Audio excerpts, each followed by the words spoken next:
Beruchim haboim. Welcome everyone. We're about to begin Be'ezras Hashem together on Daf Chof Dalid Amud Aleph, 9 lines from the top. The Gemara continues to speak about a karpef. A karpef midi araisa is a reshus hayochid. That means no matter how large the area it is enclosing, so long as it has mechitzois, it's going to be a reshus hayochid. The Rabbanan, however, were concerned if it's such a large area beyond 2 saw, beyond 5,000 square amos, then they were concerned one might confuse it with a reshus harabim. Thereby, they said you can only then carry within it dalid amos as the din of a karmelis. However, if the karpef is made for a residential purpose, then there's no limitation to the amount that it encloses. The Gemara previously made a statement that if one then takes such a karpef that was made for residential purpose, which is beyond 2 saw, and plants the majority as a garden, then that person then has transferred, he's changed the status from being a karpef, which is for residential purposes, to a karpef which is non-residential. And therefore, that majority of planting is also mevatel the minority, and the entire area you cannot even count, you cannot walk within it beyond dalid amos. However, the same Gemara brings a second statement. If you planted trees, however, then the trees do not obstruct the residential status, and therefore it maintains a karpef even beyond 2 saw, that you can go ahead and metaltal freely and it has a din of reshus hayochid. Says the Gemara,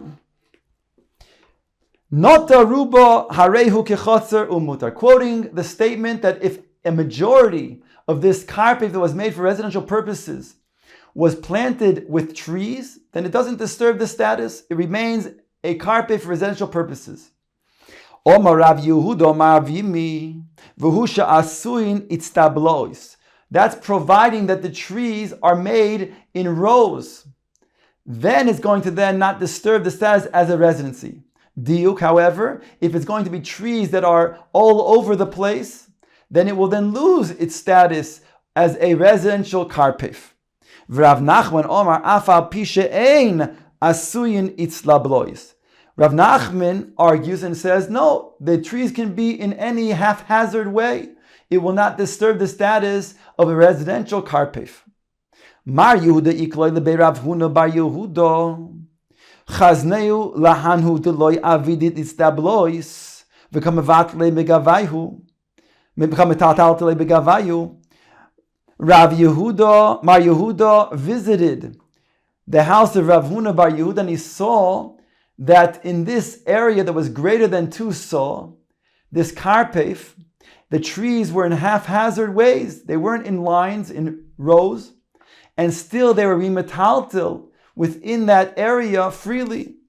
Do not hold of that which Avimi said, that it has to be in shurois. It has to be that their trees that are planted are in rows, otherwise it disturbs the status. Says the Gemara, Amalei Anna Rav Nachman Svirali. I hold like Rav Nachman that says it doesn't have to be that the trees were planted in any specific order or way. Omer Rav Nachman Shmuel, another statement. Rav Nachman this time says the name of Shmuel. Karpef yoiser mi beis sosayim sheloi hukaf ledira ketzar hu oise. If you have a karpef that is greater than 2 saw, and this was not for residential purposes, what can one do to then change its status to make it a residential purpose, to enable then a person to then metalta within it freely? Parades boy pirtzo yoiser me'eser v'goydroy umamido al eser umutar. The answer is you have to breach one of the walls greater than the Yud Amos, because up to Yud Amos is already a Pesach. It doesn't disturb the status of the wall. So you have to then breach beyond Yud Amos. Thereby the mechitzos are no longer valid. And then you have to then rebuild the Pesach, the wall, ensuring that there's at least there's not going to be more than 10 amos is as the Pesach. So therefore it has to be beyond, again, a breach of beyond 10 amos. And then you can leave, after you fix it up, you can leave 10 amos as a Pesach.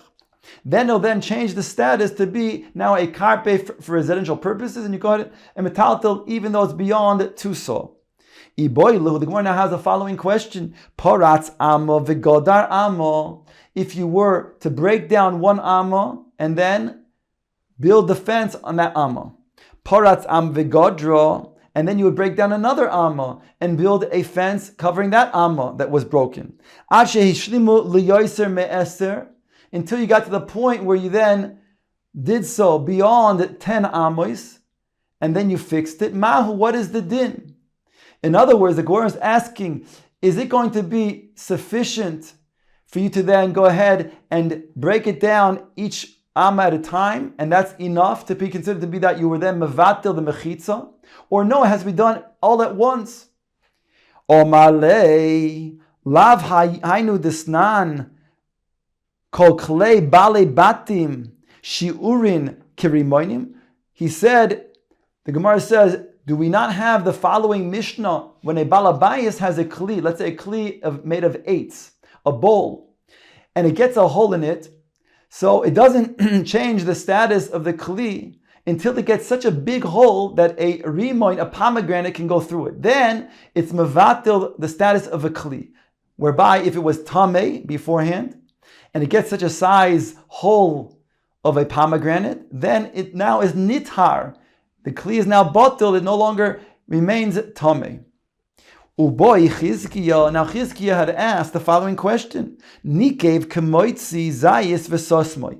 If a person made a hole in that kli, and then it became tameh before he then fixed it, and then he then closed that hole. V'chozev v'nikev kemoitzi zayis v'sosmoy. Asher hishlimu lemoitzi rimoy mahu. If he then continued to then make a hole and then closed it, each hole that he made was the size of a zayis, until finally it would add up, after then fixing each time, a size of a rimoin. What's the status, what's the din of such a kli? Is it considered to be a kli that is now nitar? Or no, because since it was not a hole all at once, each time it was fixed up, and therefore you don't have an entire hole at one point in time being the size of a rimoin, it's not going to be nitar, it's not going to mevata the status of the kli. Now Rabbi Yochanan says to his Rebbe Chizkiya, Rebbe, Shanisa lanu, you taught us the following.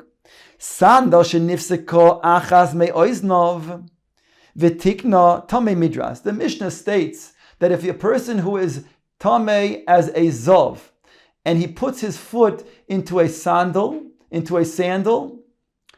and one subsequently of the oznayim, an oznayim, that the sandal is covered by one ozen on each side and covers over the foot, strapping the foot together onto the sandal. One of those oznayim then broke. It states over here in the Mishnah that the sandal is now tamei midras. Tamei midras is anytime you have a zav that puts its weight on an object, either by sitting on it or standing on it or leaning on it, then it makes it a tamei midras. It has the same status as the zav himself. The Mishnah continues and says, Nifseka shniya v'tikna tohar min hamidras. If the second, after fixing the first oizen that broke, then the second oizen broke, so it says over here, then is tahor from tumas midras. The sandal no longer has the tuma, has before the tumas midras. However, says the Mishnah, aval tamei maga midras. But the tuma of somebody who touches, who's a zav, who touches an object, in this case the sandal, does metame the oizen, in this case, as being now a rishon l'tuma. Because what happened was over here, that even though now the second oizen then became torn, whereby it loses its status as a kli, so therefore then it's poka, the tumas midras. However, when the first oizen was replaced, so that replacement was touched by the sandal. In other words, before the second oizen then fell off, that became a tama of maga. So even though the sandal itself loses its status as being a tame midras, because, as the Gemara will shortly explain, because now it's a new kli, but in terms of the tame maga, that itself of a maga midras will still remain on the first oizen. Va'amris Allah. The Gemara now continues and says that Rabbi Yochanan says to Rabbi Chizkiah, and you taught us about this Mishnah, Ma'ishna Rishoina deha kaima shniya. What is the difference between the first oizen? The second one was also then kayam when the first oizen was replaced. So then shniya, and then we said, by the way, that the kli, the sandal, is still a valid kli. Yet shniya nami hakaima rishoina. When the second oizen fell off and torn off, the first oizen remained. So he's asking Chizkiah, what would be the distinction? Why, when it comes to when the first oizen falls off, then it still has a tamei midras, whereas only when the second oizen falls off, then it loses its status. Hare, even when the second one fell off, the first oizen still was there because it was replaced. Va'amis lo nalo, and Rabbi Yochanan said to Chizkiah, his Rebbe, and you taught us about this. Panim chadoshois ba'ulakan. The reason being is because then it's a new kli, that after it loses the second oizen, it's as if now it's a new kli altogether, because since previously it lost its first oizen, granted it was fixed, but it lost the first oizen, and then subsequently it lost the second oizen, so now it no longer has the same status as the original kli. It's a new kli. Ponim chadoshes bolakan. And therefore the status of tumas midras is poka, goes out. Hochanami ponim chadoshes bolakan. So too, Rabbi Yochanan says to his Rabbi Chizkiah over here as well. We can say the same thing when it comes to a kli, let's say a kli 8, that you made a hole of a zayis, and then you went ahead and filled up that hole. Then you made another hole, and you filled up that hole, until it was the size, if you would add them all up, to the size of a rimoin. So too over here, we would say, Panim chadoshes bol lekan, is no longer the same kli as it was originally, and therefore will not be mekabel tuma. It will be nitar. Kori ale leis din bar inash. Rabbi Chizkiah said about his Talmud Rabbi Yochanan, this is not a person, this is a malach. He praises his Talmud Rabbi Yochanan. Or he can say, others said, that this is a great man, meaning beyond the malach. A man who becomes so great because of the Torah is beyond even the malach. Now back to our inyan, why we brought this in the first place. Therefore, when it comes to a wall, a person who then made a breach of one amma, and then he fenced that amma. Another breach of an amma, and then he fenced that amma, until it got to over 10 amos. So now we can answer that indeed, this is indeed a situation where we can say, Ponim chadoshos bo lekan, the hainu, that it's now considered to be as if it was done all at the same time. It no longer has the same status as before. And now this is a wall which is now fencing in the karpef for residential purposes. And therefore the answer is yes, it's going to be a valid way of them changing the status from non-residential to residential. Says the Gemara, Vaiter Omer of Kahana. Rav Kahana said the following: Rechova she'acharei habatim ein metaltlin boy elo bedalid amos. A rechova which is behind the houses in the chutzner, usually used for storage, which we called before in other places muktzeh. This is the area that is not used for residential purpose, used for storage behind the houses, and therefore, it has a din of a karmelis. You cannot metalta more than daled amos. Here we're talking about a rechava, which is more than 2 saw, greater than 5,000 square amos. However, says Rav Nachman, if he opened a door, then, if a door was opened rather, that would lead from the house, the back of the house, into this rechava, then he can go ahead and metaltel freely. because it will be then for residential purpose.